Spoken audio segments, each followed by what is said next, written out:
Hey witches, Tiffany here on Bewitching.Bemused. 'Tis the season, winter is upon us, and today we are going to talk about the history of Yule.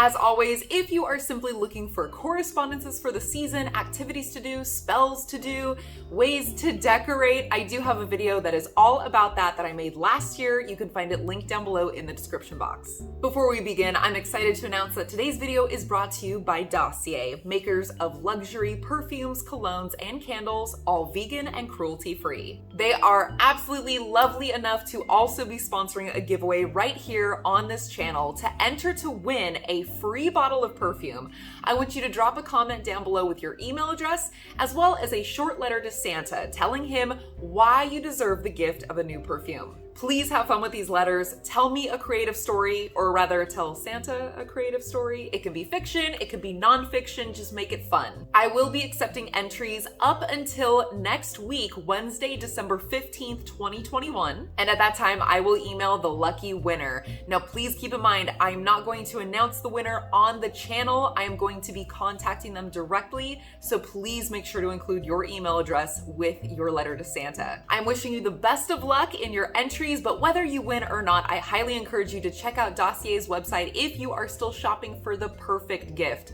Their holiday sales are marking items up to 40% off. Their link is down below in the description box, and if you are hoping to have the perfect gift by December 25th, make sure to order before the 13th. And now, back to Yule. In my History of Samhain video, I skipped over a lot of things like the history of the jack-o'-lantern and of trick-or-treating, but I really don't want to do that in this video. The reason being that while the ancient festivities surrounding October 31st eventually evolved into our present-day secular Halloween, a lot of the ancient traditions surrounding the time of the Winter Solstice eventually became a part of the present-day religious Christian holiday of Christmas. Personally, I view Christmas as a more secular holiday myself, not just because I'm not a Christian, but also given its origins as well as its rebirth in the 19th century, which had very little to do with Jesus.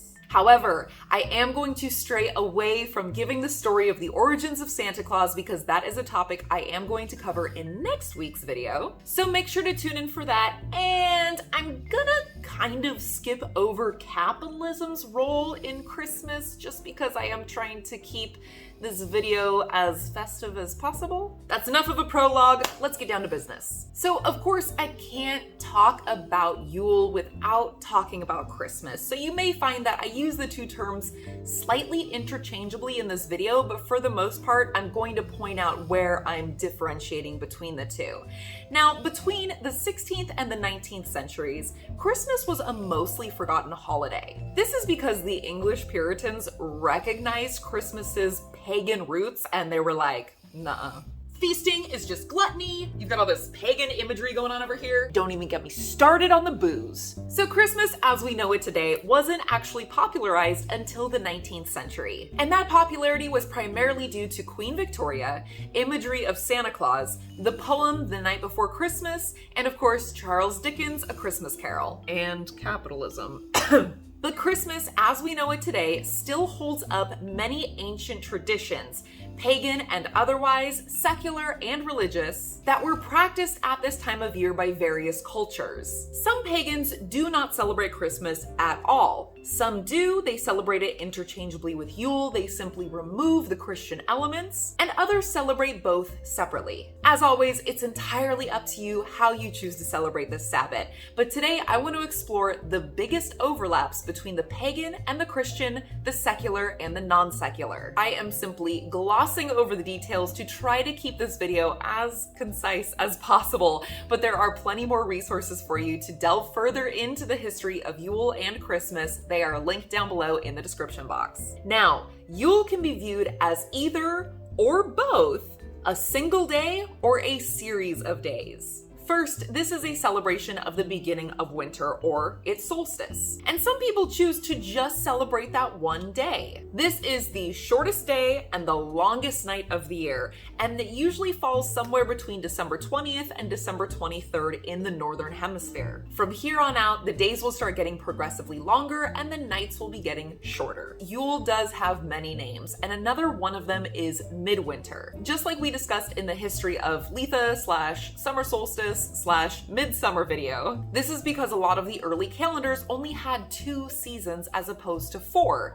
Those 2 were winter and summer. According to these calendars, the equinoxes were actually the start of the seasons. The spring equinox starting off summer, and the fall equinox starting off winter, which is why the first days of summer and winter are oddly called midsummer and midwinter, even though it's the start and not the middle of either of those seasons in the context of our contemporary calendars. The winter solstice does only take place on one day, as I mentioned, but Yule, depending on how you celebrate it, can take place over the course of several days. This is the celebration that the contemporary Yule, Christmas, and New Year's are based on. Now, I already mentioned that after the night of midwinter or the winter solstice, nights start getting shorter, days start getting longer. So symbolically, to pagans ancient and contemporary, this is a celebration of the rebirth of the sun. Now, that's the birth of the sun, S-U-N, the celestial body, not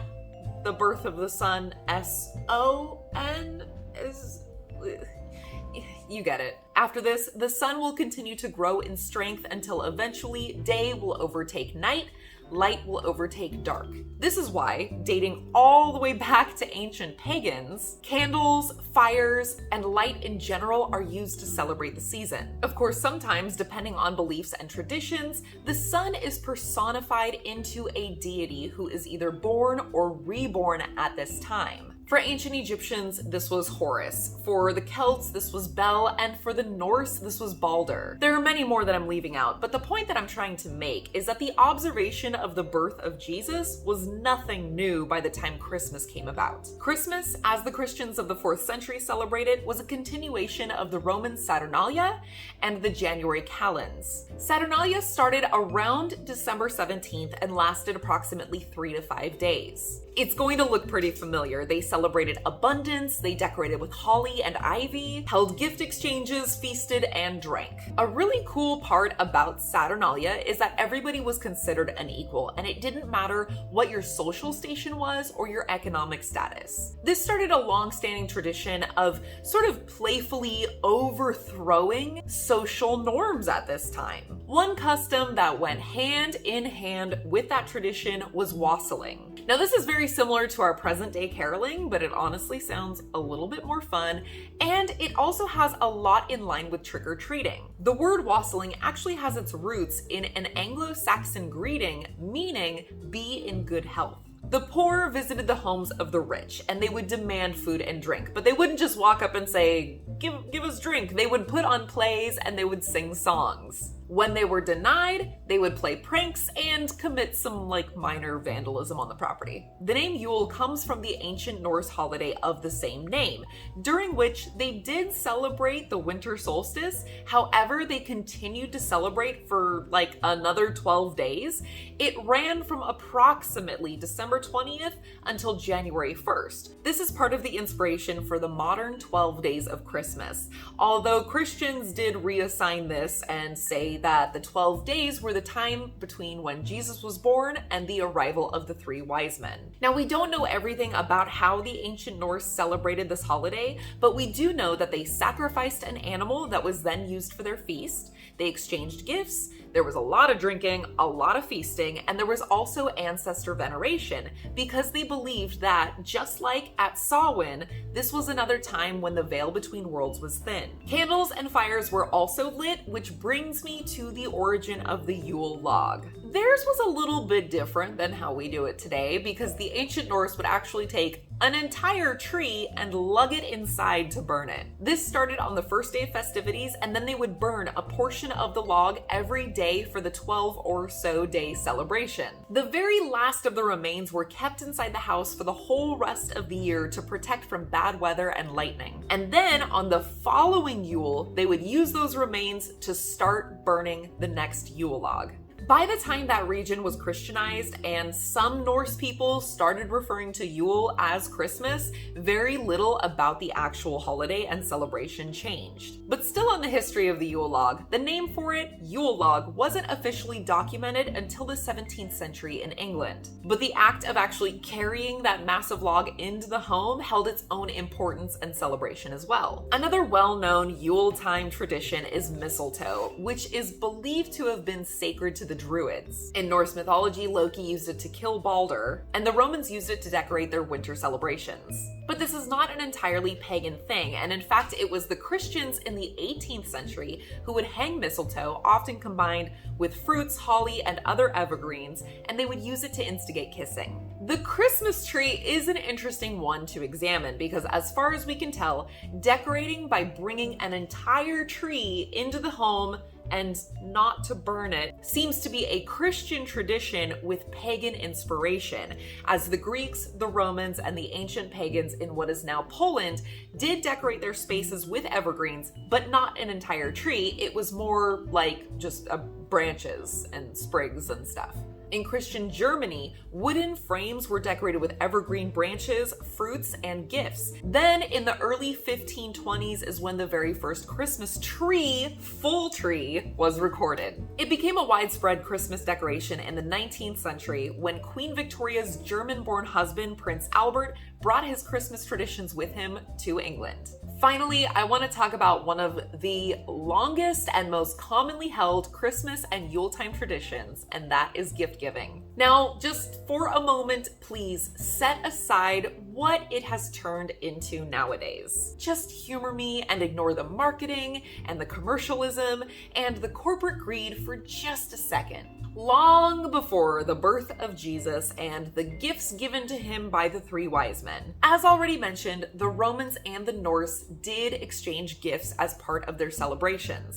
In addition, for a long time, it was much more common to give gifts on New Year's Day. But as I mentioned earlier, in the 19th century, Queen Victoria and Prince Albert were the trend setters. And it's thanks to them that gift exchanges on Christmas Day became a tradition. Now, don't forget, next week, I am covering the history of Santa Claus and his pagan and not so pagan roots. It's gonna be a good time, so make sure to check in for that. Don't forget to leave your entries for the dossier giveaway down below in the comments. But if you're not interested in doing that, I would love to hear how you navigate this holiday season. Do you celebrate just the winter solstice? Do you also celebrate Christmas? Do you celebrate both interchangeably? Do you celebrate all 12 days? The combinations are endless. I would love to hear your Yuletime traditions. That's it for today, witches. I'll see you next week. In the meantime, I'm wishing you a blessed Yuletime season, and I want you to stay magical.